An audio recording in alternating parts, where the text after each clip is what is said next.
again. Welcome back to the Movie Buff Reactions channel. Today, with it being April 1st, I thought I'd react to a April Fool's Day themed video. So, today we're going to be watching Noah Antwiler, aka the Spoony One's 2013 video, Atop the Fourth Wall, Star Wars number 1 to number 7, hence the shirt. And Spoony, for those who don't know, is one of the OG internet reviewers, if you were to call him such. He reviewed movies, video games. He hasn't made content, any new reviews in a long time. It's been quite a few years now. He struggles with a bunch of stuff, mental health wise, and it's a little sad, but before he went off the reservation, he made some pretty fucking awesome reviews, introduced a whole new generation to the films of Reb Brown, and did a lot of great collaborations with the Nostalgia Critics, Cinema Snob, and Linkara, aka the host of Atop the Fourth Wall. It's a pretty big comic book review show. I've done a few reactions to that show as well, and I'm a fan of both guys. They are, as far as I know, pretty good friends, and I'm interested to see how he parodies and copies Lewis, Love Hog, and I'm pretty sure I've never watched this video in its entirety. I know I've watched the opening where he makes fun of the opening theme song to Atop the Fourth Wall, but beyond that, I don't remember much about it, so this will be interesting and fun, see how closely he parodies Linkara, and without further ado, let's watch and get a little Spoony nostalgia.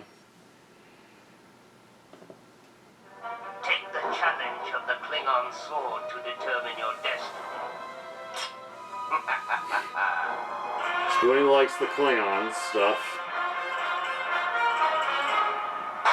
Hello and welcome to Atop the Fourth Wall, where bad comics burn. You know, it's a pretty safe bet to say that I am the biggest Star Wars fan on the entire planet. Who else can say that they've pleasured themselves to every single alien in the Mos Eisley Cantina? And that includes the ones in the Star Wars Holiday Special, including Harvey Korman and B. Arthur, damn it. I can just never get invested in shows like Doctor Who or Star Trek, because comic book fans expect a little bit. Linkara's a huge Who and Star Trek fan. Keep its own uniform straight. It's like every year Starfleet completely changed uniforms on everyone. If you ask me, it's because they keep firing last year's costume designer. Because these costumes are hideous and impractical. True that. A couple hundred years and the Federation hasn't introduced pockets in the uniforms yet? What kind of sense does that make? Nobody wants to carry any gum around in the future? You gotta run off to a replicator anytime you want some Tic Tacs? Nobody carries a comb or an iPod in the future? God help you if you need a tissue or a tampon. I suppose they've got a special replicator for those in the bathroom. Anyway, as you might expect, there were a ton of Star Wars comics. But what you might not know is that there were Star Wars comics back around the time the movies were coming out. In fact, there were Star Wars comics before Star Wars came out. The year before A New Hope hit theaters, Lucasfilm licensed rights for a comic to Marvel using an early treatment of the story as a framework. The problem, of course, is that Lucasfilm only gave Marvel a treatment. So the story was bound to change in shooting, which of course it did. Worse, Marvel only had a general concept of the character designs, some of which also radically changed during the shooting. So, just when you thought the Star Wars seems like a recipe for disaster. Screwed up, let's dig into Star Wars number 1 through whenever I get tired.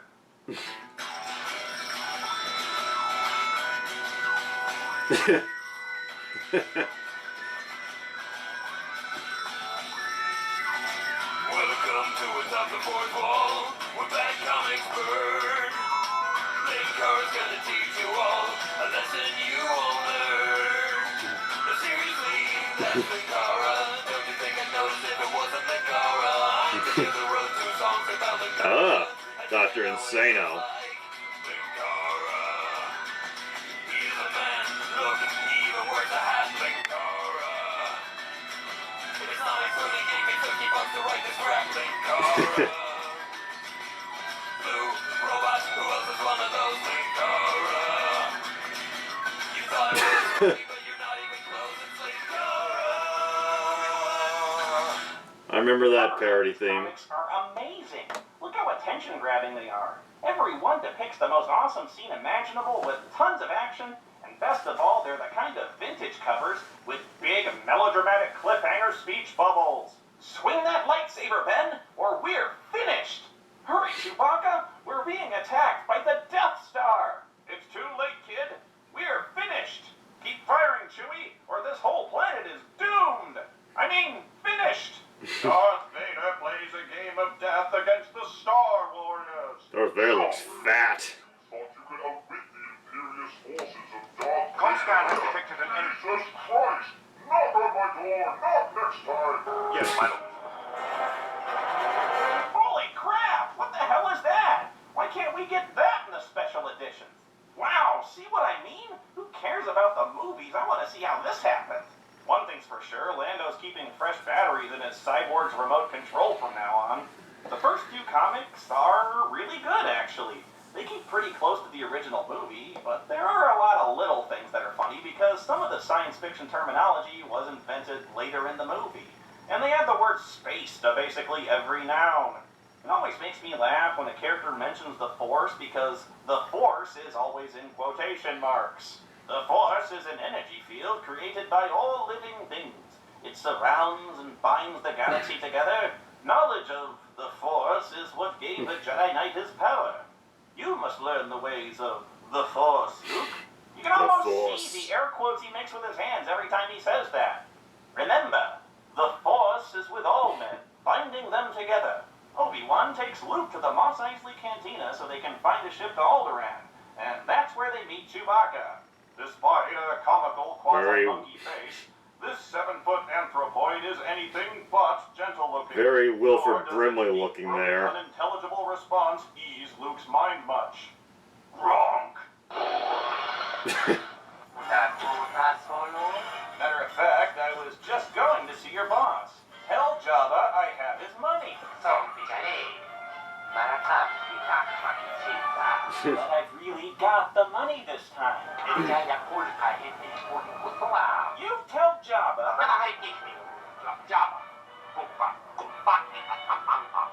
Over my dead They body. gonna do it?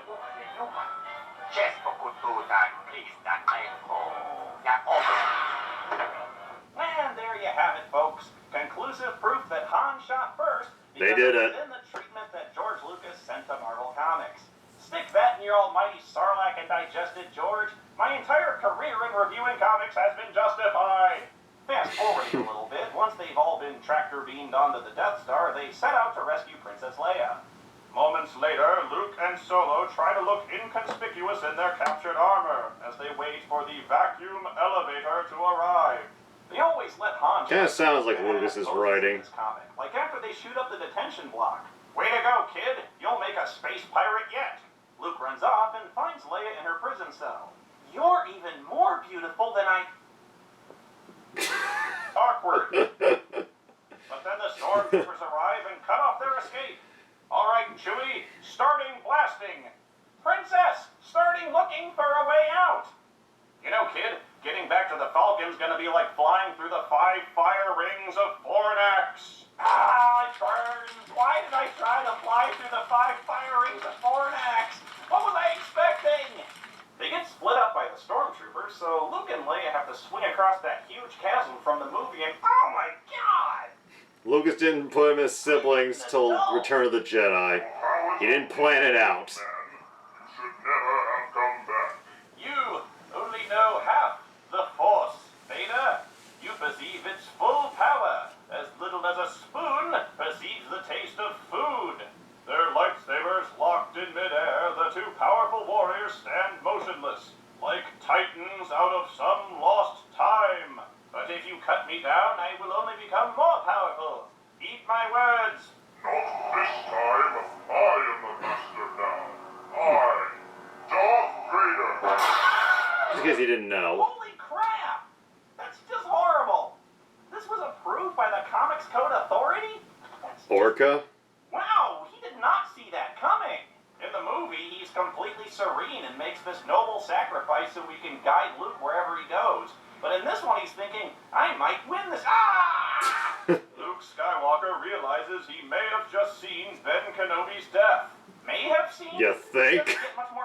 impressive than this narrator. The guy's freaking dead. Even Vader's like, damn, I killed the crap out of him. The good guys make a run for it, and Chewie gets crunk up in here, while Han sets course for the secret rebel base. But of course he has no intention of sticking around once he's got his hands on his reward for Leia's rescue.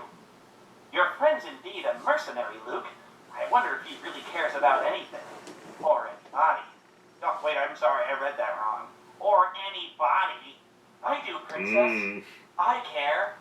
No, Luke, stop caring, for the love of God, man. You don't know what you're getting into. Because once you start down this path, forever will it dominate your destiny. I don't know, Luke. Do you think it's possible for a princess and a guy like me? No! Luke, cool down, man. You're more angry over wanting to bang your sister than you were over Obi-Wan getting obliterated. Moving on, because I'm really uncomfortable right now. They get to Yavin 4 and prepare for the attack on the Death Star. You know, I always wondered what Han got paid in that fits in all those huge crates. It looks like beer. Well, that makes sense. Everyone likes beer, because on Tatooine, they don't take Republic credits. Anyway, Luke heads off to his X-Wing and, okay, that's it. You have problems, George Lucas. You're a sick man. Sick! The sibling thing wasn't planned out from what I've read. But you keep that filth out of my rum. And the Death Star battle takes us into issue number 6. At last, the soul-shattering climax of the year's best movie. The day you die, Luke Skywalker, this is your final battle. See Luke Skywalker battle Darth Vader. Check out the size of that codpiece, man. All 6 of the Blue Group, and those of the others as well, know that they have no chance of denting the impregnable defenses. Yet the rebel leader spoke earlier of its one weakness, which may be exploited if the space gods are kind. Space gods? You mind going into that one a little bit? Right now it's looking like L. Ron Hubbard was right. Pull out, Luke! Pull out! Why do I get the feeling that's exactly what I'm going to be saying next time we see Luke and Leia together? Morgans, do you read? Eject! Oh Eject! boy. I'm okay, I can hold her, just... Those are the last words ever uttered by the man Luke Skywalker knows only as Blue 6. But Biggs has fought beside Lieutenant Toto Porkins for long weeks and months, and he knows what it means to lose a friend. So long, Piggy, you will be avenged! You killed my partner, Piggy Porkins, and I had so much more mocking of his weight and his name than him, and now he's dead! Damn you all to hell! Man. Now, with Red Group beaten off, freezing, and Blue Group all but annihilated by enemy fire, only Luke and Wedge remain. He will be in range in another second. Prepare to fight. By the immortal gods of the Sith, save me, Space Satan! And with that, Luke fires his torpedoes and the Death Star is no more. Han, you old space devil, I knew you'd come back in time to keep me from winding up space dust. Now let's go crack open a space beer and have some space nachos. The comic book coverage of the first movie ends with our heroes all getting medals. Except for Chewie, of course. Or wait, he does get one. Chewbacca the Wookiee, too, will have his own medal, but he will have to put it on himself. Few space princesses are that tall. And I guess Chewie kneeling down or bowing wasn't an option. What the future holds He has a bad back. daring souls, only time and the space winds know. Next issue, a new adventure of the Star Warriors. Hey, wait a minute. Luke and Vader never had their lightsaber fight. It was on the cover. What a ripoff. The comic promised a lightsaber fight. I feel lied to. These space comics, space suck. I mean, the plot's okay, it's Star Wars, but the whole incest angle just, ew, makes me feel all dirty from reading them. At the very least, it proves that George Lucas had no idea where a possible trilogy would lead. At least, God, I hope not. But speaking of having no clear direction, it took a long time for The Empire Strikes Back to come out, but in the meantime, the comic series just kept going. And this time with no creative input from George Lucas. The Empire Strikes Back hadn't even been written yet. So let's close this review out by taking a look at Star Wars issue number 7, where the series goes completely off script. I'm curious. Well, Chewie, we're on our way. After all that battle action, I'd give my Star Spurs to stay there and help Princess Leia regroup with the rebels. But you forget we've both got a price on our heads. Or at least we will have if we don't get back to Dantooine and pay Jabba the Hutt the money. Exposition. Because, as we all know, Jabba the Hutt lives on Dantooine. Before they can go into hyperspace, they stumble across a derelict ship and move in to investigate. But Chewie smells trouble, and it could very well be space pirates! They put up a fight as best they can, and reminds the cosmic buccaneers just why he survived so long as a space mercenary.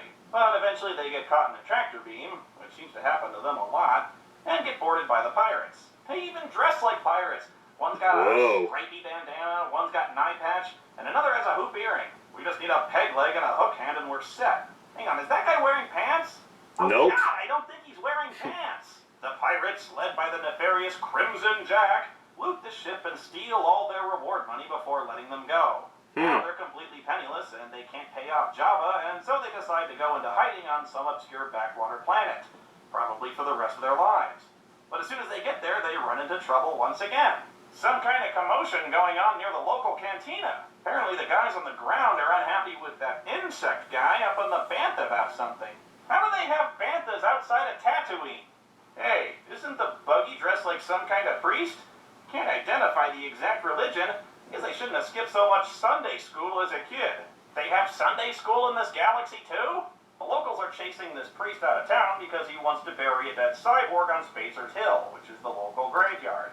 But they don't like cyborgs around these parts, and things quickly turn violent. Fuck the droids. Spaceport aliens are spacers, mostly. A few mediocre pilots, the rest navigators or crewmen in between assignments. None of them has had the experience in hand-to-hand combat and general roughhousing that Han Solo has.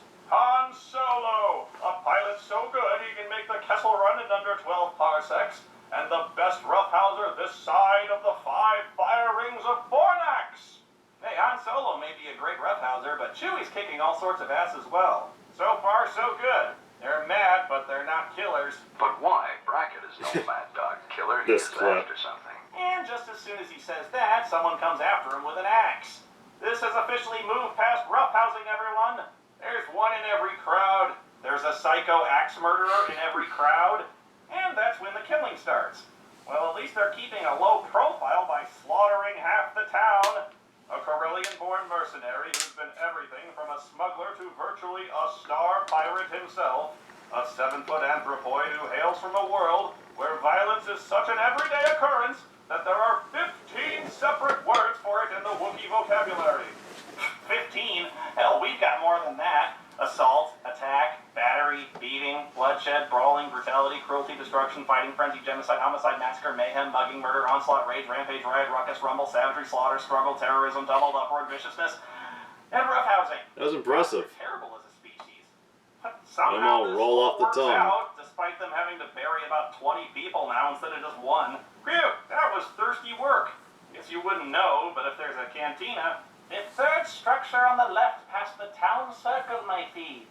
I suspect you'll have no trouble there, since you did all you did in a fair fight. The spacers respect that. What? They threw rocks at your head, came at you with battle axes, and you shot about 20 of them dead. Trust me, things are not cool. Hey, everyone. Sorry I killed all your friends. First round's on me. Things are so friendly in the cantina now, they even hook up with some of the local women. Yeah, I'm guessing there's a lot of... I could buy that. ...now after the shootout. Whoa! Did Chewbacca just hook up a threesome? Did Marvel Comics just invent Wookiee porn? Damn, it didn't even exist yet. How does Rule 34 still apply? Oh, I need a shower. Marvel Comics are full of perverts.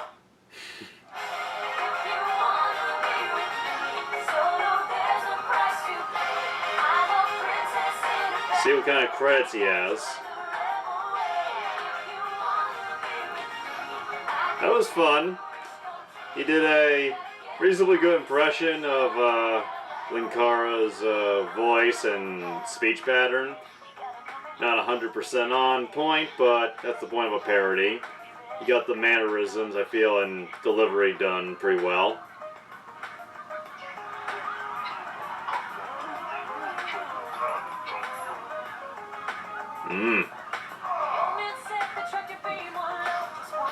That video game I can't remember the name of. I know JonTron, I think, looked at part of it a few years ago.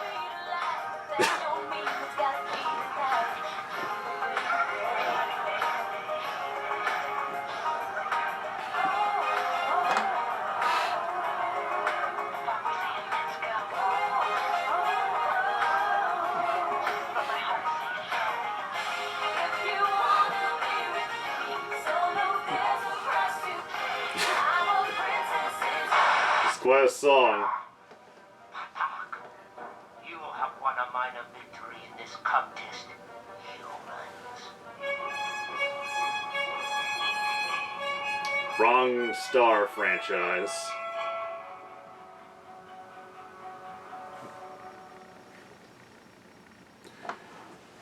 That was a lot of fun. Again, I think the parody of Linkara, Louis Lovehog's delivery style was done pretty well. So good, fun, nasally impression. I noticed it didn't seem like he was swearing as much as Spoony normally would. That's another thing that Linkara is known for. For those who don't know, well, he does swear every now and then. He avoids words like fucking shit. And the opening theme song, where you have Vincent Yell, who sings the actual theme for the actual show. I liked his inserts of, seriously, that's Linkara. He paid me $50 to do this. The part where he pulls out his underwear with the gun. I remember that bit when I tried watching this years ago, and that still got a pretty good laugh out of me. And as for the Star Wars comic, Linkara actually did start reviewing, I don't think it was this exact same one, but he did start reviewing a comic book series based on the original draft that George Lucas wrote for Star Wars that had a lot of big differences compared to the movie. Different than this one, but it's kind of cool to go to back to this parody one and the actual latter reviews and just see how different they are. And as for the comic he presented here, yeah, there's obviously a lot more stuff of Luke and Leia getting romantic. And to be fair, from what I've read, George Lucas did not point out the sibling twist until pretty much the last minute when they made Return of the Jedi. And even in Empire Strikes Back, the trailer shows, and there's a deleted scene of this you can find, of Luke and Leia about to kiss that was cut out, probably for the best, given what happens later. So, yeah, at the time, no one probably thought anything of it. I mean, she does kiss Luke twice in the actual movie, and when it all came out, everybody probably didn't know who she was going to go with, Luke or Han. But once Return of the Jedi came out, this became really fucking awkward, which George Lucas is no stranger to. I mean, he tried to establish the romance between Anakin Skywalker and Padme when Anakin was fucking 9 and Padme was, if not 18, still old enough where those scenes were very uncomfortable. And the comic number 7 that he covers that goes after the plot of the original movie ended doesn't really seem like it amounts to much. Does seem kind of funny to see them wearing all the goofy 1950s style sci-fi outfits. It's funny, the idea of Chewie hooking up with 2 alien chicks. Han getting with a blue alien girl, I can see that. That fits. And some of the plot descriptions in the comics do sound a bit like how George Lucas would describe stuff, like over-explaining, doesn't sound natural. Although some of them are funny, like the part where he talks about Leia's not tall enough to give Chewie his medal, which I know some people complain about, but honestly, I didn't hear as much about that as I did the whole Greedo shooting first, so I was like, is Spoony gonna make a joke? And he did, and it was funny, just hearing that. And yeah, as I said earlier, the dude knew how to make good content, very well shot, edited, written, and it's a shame he doesn't do anything these days outside of Twitter, but it's always good to go back, and I've done many reactions to his reviews, mostly his Reb Brown reviews, and if you want to see those, check them out. There's a playlist of all my previous Spoony reviews, and hope you enjoyed this reaction. I know I'm probably just rambling a bit at the end here, but that's what happens. I enjoyed this. This was fun. I even dropped my hair for it. Wore a hat, because he wore a hat to copy Linkara, and I think that's about it. Hope everybody has a happy April Fool's Day.